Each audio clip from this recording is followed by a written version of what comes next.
thank you for coming. It's so cool. I'm going to talk to you about continuous delivery in 10 mistakes you can very easily make, but also which are quite easy to avoid. So I hope you'll get some takeaways if you're working on continuous delivery on how to do better than we did, because we really hit them all, actually. First question is, who's doing continuous delivery or busy working on continuous delivery? Any hands? Okay, that's about half. That's great. I think it's really hitting a hype over here, because if I asked it about 2 years ago, there was just 1 or 2 hands.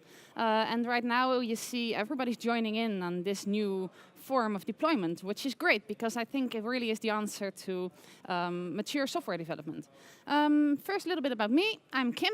I work at Anva, which is a software development company that delivers software for the insurance industry. So the full chain of insurance, where financial advisors or wholesale brokers and also insurance companies are doing their software. So that's great. I was head of IT at Klaverblad Verzekeringen, which is an insurance company in Holland. And there's Jan, he worked with me at Klaverblad. It's very cool. He went to Berlin and he's over here. And there's Peter, and he's on my team now. So very awesome that you're here. Thank you. I actually came from the business. I've been in IT about 6 years now, and I started coding since this year, which is very exciting for me. So that's me. Then a little bit about Anva. We are with 50 developers, and we have 37 languages in our stack, which is terrible. We can actually measure bugs per hour and still end up with an integer, which is also terrible. So we really needed to do better. So this is just our story. And we had a similar story at Klaverblad, so well, hang in there. Let's see, we did manage to get bugs down by 60% from 250 to 80, so per month.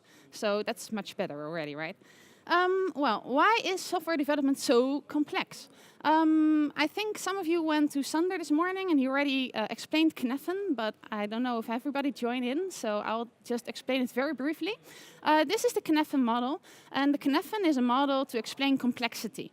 And complexity starts at the complexity of the relationship between cause and effect. So we have a very simple quadrant over here, where there is a relationship between cause and effect, and we can simply see the relationship. So I'm hungry, I eat, and the hunger goes away. Those are simple relations. So anyone can understand how to act when such a cause is occurring. Then there's a second quadrant, and that's the complicated zone. And most people think that software development is in the complicated zone, which isn't true, actually. And in the complicated zone, there is a cause and there's an effect. And there are a lot of parameters between cause and effect. So you have to be a specialist. And that specialist has to analyze things, has to analyze that certain situation and the parameters and their value of that certain situation to come to the correct solution. So this is how we tend to do software delivery. So we put in an analyst in a traditional waterfall environment, and the analyst does a lot of analysis, and then we can make perfect software, right? Well, we've shown that it isn't true. And it isn't true because it's very hard to build something for people, because people are strange things, right? And they tend to surprise you. So in reality, it's not just how hard coding is, but also how hard it is to make assumptions on how people will actually use our software. And they surprise you every time. So the only way to deal with that is to acknowledge the software is in the complex zone. And in the complex zone, there is a cause and there is an effect, but we don't understand the relationship between them. We don't actually understand why users will increase their use of our software. So the only way to find out is to experiment. And this is also how the closing keynote from Sally was also aiming, like, find a way to experiment your way through software, because we're able to do so. Now that we have cloud computing, now that we have the internet, which are great in this situation, otherwise we couldn't have. Experiment, to be able to experiment, you need to deliver software. You need to be able to deliver software very often. Because if you do an experiment once a year, then you don't have enough time, you don't have enough data. That's not experimenting. Experimenting is doing very little pieces and doing it very often and learn every time from every single try. And that's where continuous delivery comes in. That's why it's important. Then there's also the chaotic zone, and the simple way to go about it is don't. But there are some people who say that bug fixing actually is in the chaotic zone, which is quite strange. Well, some more about statistics, and then I'll just leave the statistics behind, and also my stuttering. So let's see some stats about from the Chaos Manifesto. They had this research around 2,100 companies in 2013, and they compared large projects to small projects. And the large projects were 10% successful, which means they actually delivered software. While small projects were actually 74% successful. And then there was a bunch of projects that were challenged, 52% in the large projects and 22% in the small projects, which means that they asked for a lot more investment of money. So in the end, only 62% of large projects was actually delivered into production, and the other ones failed. So I mean, we've all seen this. We've all worked on a project that never went into production, right? I did, actually. And for small projects, these stats are much better. So there's only 6% that never goes into production. And it's a small project, so that isn't so bad. Also this one, the unused features. There are a lot of unused features in production, according to the same research. In large deliveries, there's a 64% of features that isn't used. Just imagine for a moment you wouldn't have that 64% in your code base. How much faster could you go? Because the complexity would diminish much further than 64%. There are a lot less dependencies, a lot less code to maintain, a lot less third-party vulnerabilities and upgrades and all the stuff you just get in there. So it really saves you a lot of time to get rid of that 64%. In small projects, this is only 14%. This is a huge difference. And that's due not to being able to make better assumptions, but from each experiment you learn. So every time you get it wrong, you just delete that piece of code and you retry. And by learning, you avoid a lot of the unused features. So that's the value of continuous delivery. But I already see a lot of people are doing it, and you're all here, so I think you're already on this page. That's great. So how to deliver continuous delivery in 10 lessons? Well, first of all, you have to automate it. That's very simple. But automation is not all of continuous delivery. So this is not the only step. When I started, I thought it was. We thought, well, just have a bunch of pipelines, a bunch of test automation. So we looked up the definition. It looks like this. I think you've all Googled it on Wikipedia. It says it's a set of practices and principles in software engineering aimed at building, testing, and releasing software faster and more frequently. These principles help reduce the cost, time, and risk of delivering changes and ultimately value to customers by allowing for more incremental change. That's where the experimentation comes in again, to applications in production. So we thought, yeah, okay, let's do that. Sounds good, right? So the first question we had to ask was, what's continuous? Because one question was asked with us is it valuable to be able to deliver software every second? Or is it valuable every hour or every day? Or maybe once a week is enough because, hey, we're not doing such fast delivery. So what is continuous?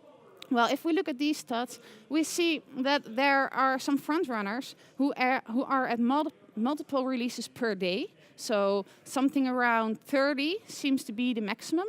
There's one huge exception. But I just leave it up so you can guess first. That's nice. So who thinks the record is actually more than 100 releases per day? Someone? 200? 600? 1,000? 4,000? Anyone? No? Okay, it's actually 7,448 times on one day. That's once every 11.2 seconds. And to get there, this is really exponential complexity. To get from once a day to 7,000 times a day is really something you have to do a lot of things to get there. it really gets so complex. Because when we automated delivery, for instance, our tests were running for 3 hours. So you can't deliver every 11 seconds if your tests are running for 3 hours and only giving feedback after 3 hours. And if one went wrong, then all the other changes were already in the pipeline and they were just tashing up. And if we went back, well, it was just terrible. We tried. So don't do that right away. Try to just accelerate and start with once a week or something. So as I said, we just started. So we had a bunch of tools. We had no clear vision on where we were going or what the boundaries were. And we just did it as a side project. So we had just a main focus, like build this super application. And oh yeah, by the way, implement continuous delivery. So we ended up terrible, like in a ballroom. This was me at a job interview in a ballroom, which was cool. And we ended up, yes, with the daily delivery. So check. I mean, that was the goal. But we also ended up with culture shifting, and we didn't even see it coming. It just happened. So we weren't leading it or something. It just happened, and it found its way. We had incomplete tests. We actually, at Klaverblad, we went into production with a live premium component where the direction to the test set, which has 20,000 tests or something, was wrong. So it was pointing at an empty test set, and we went into production with it half a year. That's terrible. So have a test whether there are tests, for instance. And we had no compliance or control, and we had no monitoring. So we were just going faster, but at huge risk. And somehow it went well, but I still don't understand how. So that's lesson number 2. Continuous delivery means you're building software. So treat it as a software development process. That means you have to define your MVP. You have to also have a backlog and prioritize it. You have to have someone who's the voice of continuous delivery. So, for instance, take a maturity model. If you Google maturity models, you'll find a lot. This is one of them. And it says, okay, oh, that's surprising me. I thought this would amplify. It doesn't. But it says there are 5 levels. And first go for the first level, because they are related, correlated, and don't just go to level 5 on one and still be screwing up on level 0 on all the others, because then there is kind of chaos. And we did that. And we actually saw that we were at level 4 or 5 at some points, but at level 0 on the others. So when we did that, things went much better. There were more consistent sets.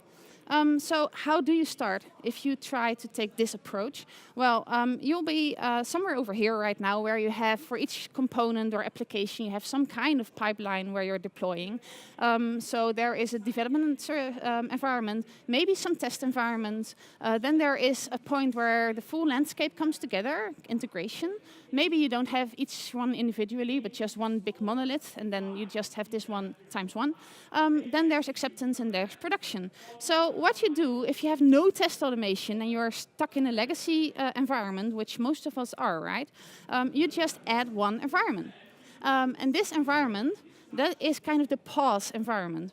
So it makes it possible to actually deploy code automated and to have a pause where you can still do all your manual testing you were always doing. And then you can start automating your tests. And the funny thing over here is, for each time you automate a test in each one of the environments, so typically regression or unit testing over here, each time you add one, you can skip one over here. So you're continuously delivering test automation. And you have direct value of your test automation, which is nice. That's not the only thing, because Sally already stipulated quite nicely, don't test automate everything. That's not necessary. You're able to change things very fast in production, so you are able to screw up sometimes. That's not a very bad thing, as long as it's not critical. So you also need monitoring. I really like the statement like, I don't ever test my code, but when I do it in production. So, but then you need to have some monitoring. You want to see that you screwed up, right? So invest in monitoring early. And you also need to have some reviews, because if you're adding changes in your code base every time, it's nice to have a second person review them. And don't review these big piles of work because people will just say, yeah, I looked at it and it was fine. Just review very small particles and actually treat each other seriously over there. So what does it look like then? Well, you also have to invest, because there is a lot of tooling that will make the pipelines very visible, but you have to have more information than this. You have to invest in visibility early. So we found that out too. We found out that when we entered the office in the morning, we didn't know whether one of our components or applications in our microservice landscape had fallen down. So we needed this, a reggae board, which actually said green, yellow, or red as the status of the component. And we added also whether or not there was a test at all. So this is how the reggae board looks, and we developed it ourselves because this doesn't come out of the box with your tooling. And we also have a deploy board. This is from the different company, so you won't recognize this, Jan. But here it says, okay, which version is on which environment? Because if we have to do some bug tracking, it's very difficult if we don't know which versions are where. So these are very simple things to make, but you have to make them to be able to find things fast. This is the build board where we said, okay, we have to also know when we find something that's not working, what did we change? And we do have Jira where we're tracking everything, but you need to, when you commit very often, you need to see, okay, which thing went into production just before the thing fell down. So we also invested in some issue tracking, making sure the Jira issues were referred to in our code bases with every commit. So that's not the only thing, because now we are able to actually deliver code in very fast pace, but to be able to experiment, it's a very bad thing if you find something out from your data and then say, okay, now we have to re-architect the whole thing. That'll take us about half a year. I mean, management doesn't like statements like that, right? And as a developer, it's very draining because you build something that will never be used, and that's not what you want, right? So you have to have a design that's evolutionary. Of course, here the microservices pattern comes in because it's a very familiar concept for evolutionary design. Microservices are actually the first architectural style to fully embrace continuous delivery. This is what Neil Ford says from ThoughtWorks, director at ThoughtWorks. It's an evolutionary architecture. This is one way to go about it. There's also other ways, but if you're stuck in this very big monolith, it's very hard to go to continuous delivery. So there are some other concepts like component-based development, where you split up your monolith in about 7 to 11 components that will actually help you to speed up. So think where to invest to be able to have an evolutionary architecture, evolutionary design. That's not the only thing. In your testing, you also have to do this. If you want to learn very fast in well, not even in production, it will be better if you find out before it's in production, right? So you have to design for fast feedback. And most of us know the test pyramid, I guess, and it says there are types of tests, and you need to have a bunch of unit tests, some component tests, less integration, less API tests, and very little UI tests because they're very expensive to maintain. And what we see in the latest trend is that this is shifting. It's not the type of test what's making the decision to whether or not put it in front of at the end of the pipeline. It does play a role because maintenance of tests is still a factor you should consider. But it's more like, how critical is this test for our company? That's the main question you should ask. So over here is kind of a reinvented test pyramid, which is in the pyramid. And it says, okay, all the stuff that's critical or high risk, you should test those first. Because if they are a threat to your business continuity, if they are at this very moment in development, I mean, bugs tend to happen from development. They just don't usually appear. So the things are in development. It would be so cool if you have your regression tests, which you run for 3 hours, but you can just take those regression tests that are applying on your code that is in development, and you can add them in the front of your pipeline, because that's where the risk is. And that can be done by making multiple test environments and just putting them on and off. And that's what we're doing. And also where you know there's flaky code. You just have some of those components in your landscape. You don't have time to refactor them properly because it hasn't got enough value. But you already know it's awkward code. It will just somehow always appear with a bug. That's the kind of tests you also want to move forward in your pipeline. So think about risk and not about the type of test. Then you can do some regression testing, of course, because that's nice.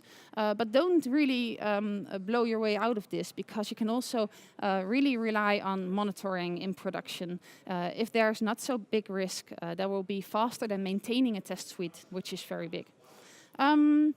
And look at the style you're taking. There's a difference between the imperative style and the declarative style in your tests. And when testers start automating, they aren't accustomed to working with libraries or something. They aren't coders, naturally. They can be, because they have enough talent. I've seen that. But when you follow the imperative style, you will see things like, this is my username, this is my password. And if you change ever your username and password, you have to change all your tests, which is extremely expensive to do. And there's an alternative. And if you try to make them this way, and you say, I provide an acceptable username and I provide an acceptable password, and the acceptable username and the acceptable password are somewhere in a library, then you can just change them on one place, which is actually how we code, right? But try to coach the testers in your team to actually do this, because otherwise it will be very expensive to change something. Then this one. Branching is your new mother-in-law. Sometimes you have to go there, but you want to minimize it. Branching actually is the opposite of continuous integration, because it's extending the moment of integration, right? So don't go there. And sometimes you have to. But I formed my own kind of pyramid, because I screwed up the test pyramid, so I thought I need another pyramid, right? So I thought I would make kind of a shipping delay pyramid. And it says, okay, try to invest a lot on co-creation and pre-acceptance with the users. Because everything you don't screw up first, you don't have to fix them. That's cheaper, right? That's what we learn in Agile. If you're not able to do pre-acceptance to make sure you're not screwing up something, and you still have to delay shipping, it's about shipping delay, then you can try to make all the back-end adjustments. Maybe I'm very fast about it. A little bit more context. So sometimes you have a change that will just will cause you to work for a month or something, and you want to deliver every day. So there's kind of a difficult question to answer: how to deliver work, which is a month of work, in one day. So actually, we're going to try to deliver every bit of that month's work every day.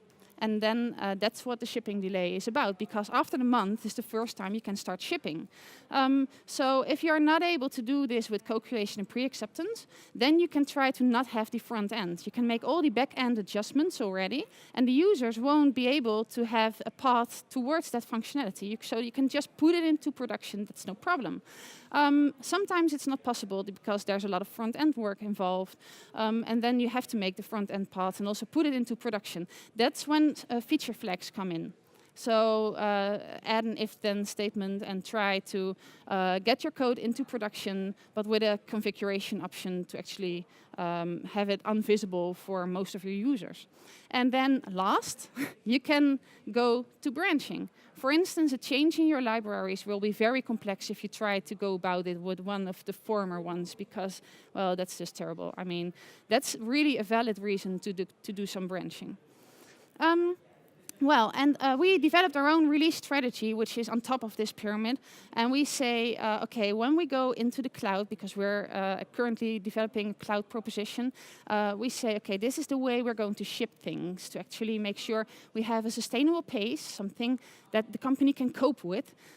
We have the shipping delay in the way we want it. So develop this for yourself, because your own requirements on shipping delay will be different than ours. And we also wanted to reduce impact. So what's this about? We say, okay, first there is a full pipeline which is just condensed to this little block which says, okay, there is at a certain point, there is acceptance by the team. Then we go to rehearsal. We do this step only once a week. So here things are just piling up, and once a week we go to rehearsal. That's because marketing actually wants to price things before we deliver them. And that's because maybe marketing also wants to have a flyer.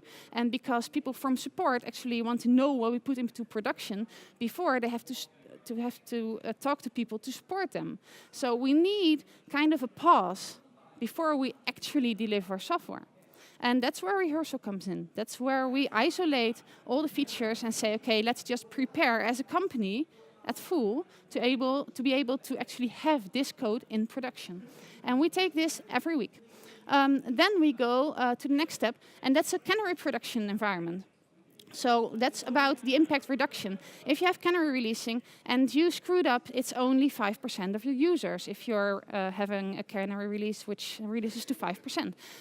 So it's much less bad. And maybe you can try to give them a reduction to actually work with a canary release, and also tell them that it's unstable, because they will have a lot of more, well, they won't be so mad because they already know they are in an unstable environment. And then after canary production, so we've really stress tested it into production, then we're going to global production. And in the full pipeline, there are, of course, the feature flags. So if there is a bug over here, then we can still manage to solve it very quickly by just resetting the feature flag and solving the problem. This is our way to actually combine some concepts to actually have few environments in a cloud environment and still be able to manage with risk of making errors, because we will. Number 5 is speed of delivery isn't the answer to life, the universe, and everything. So yes, speed is very important. I'm telling everybody, take the experimental approach. But it isn't the only thing that's important. So for instance, security. If you have a security flaw in your code, then a very little amount of people are saying, well, I don't mind that all my medical data is out there because you did an experiment and you screwed up. I understand. I mean, people take this seriously. So some risks, you can't just say we're taking the experimental approach. You have to take these risks seriously. You can experiment on whether the color blue or red works better for a button. That's a totally different zone to go. So we are, at this very moment, implementing continuous security, which means that security is integrated in our teams as a DevSecOps team. And it means that we're trying to learn how to think as someone who will attack our environment by doing do-it-yourself hacking. We're educating people at this moment. We're trying to integrate as much automation on security in our pipelines as we can, because there are a lot of standard scripts that people can run that will actually have vulnerabilities, and we just automate them, because you don't want to be vulnerable for something that's so easy. Even a 13-year-old can actually run a script like that.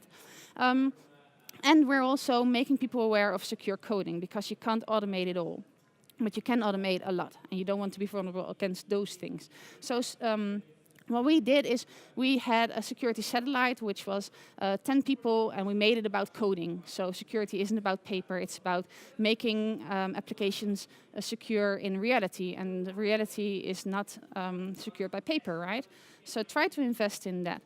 And also with auditing and compliance, we sat down, we say, okay, listen, we're going to speed up, and you are slowing us down because you are saying we have to have a sign-off every time we commit code, and the sign-off requires 8 autographs. So we can't deliver every day if we need 8 autographs, right?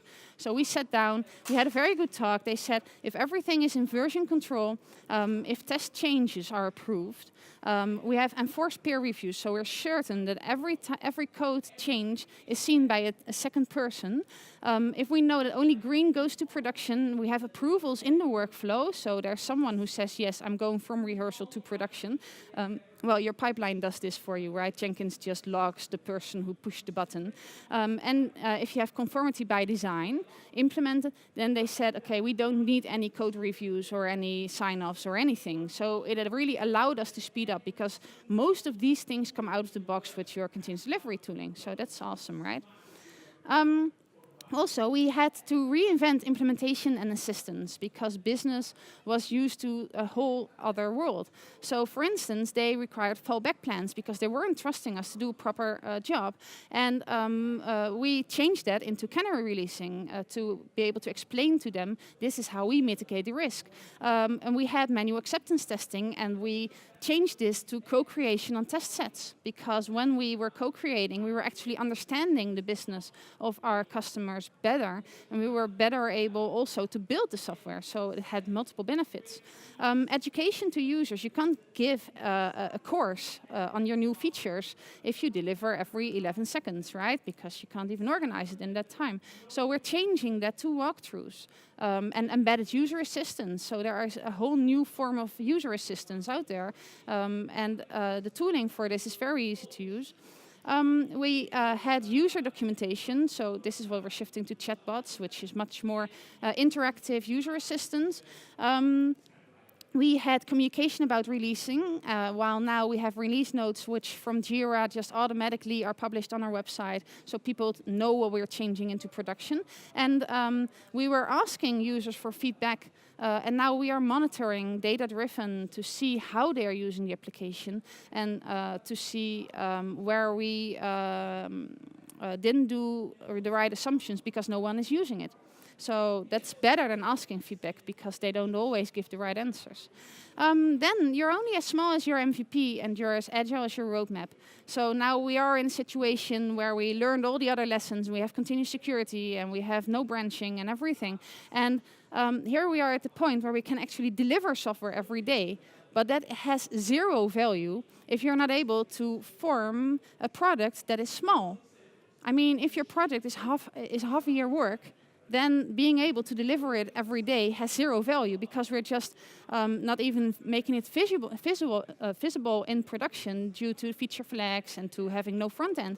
So there's no value in incremental change, and that's no experimentation if no one is using it. So you have to be able to make small products. This is difficult because this is not a development job itself. We are dependent on other people's jobs over here.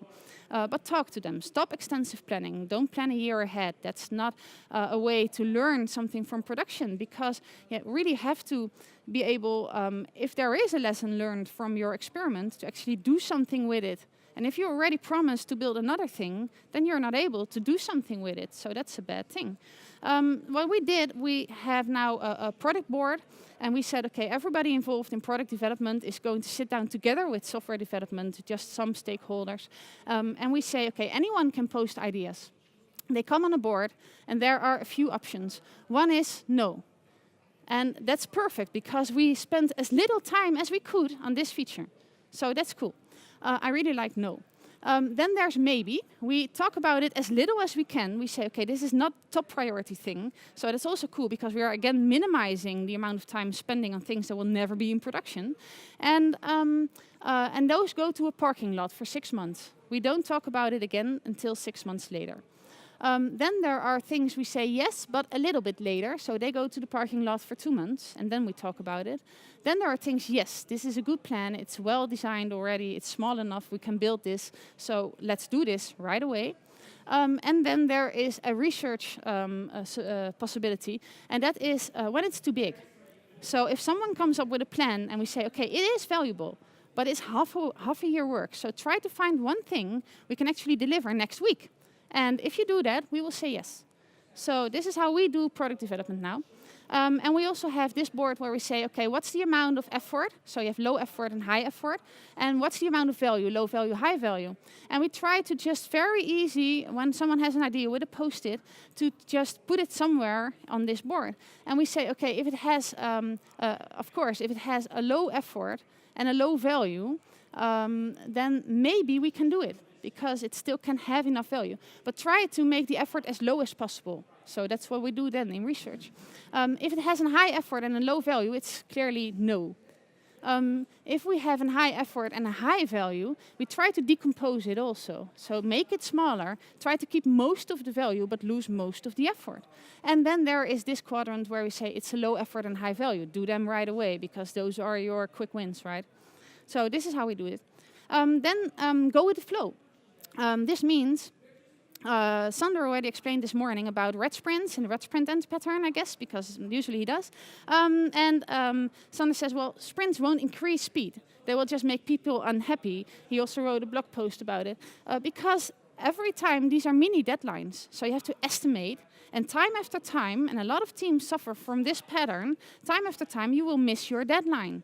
So instead of missing your deadline in a waterfall environment once a year, you're now missing it every 2 weeks, which is bad. I mean, it costs you a lot of energy, and it isn't necessary. There is an alternative. There's the no estimates movement. And please Google this. I don't have time to explain it really at length. But it says, if you're able to make everything sort of equal sized, then the law of great numbers, law of large numbers applies, and you don't have to estimate.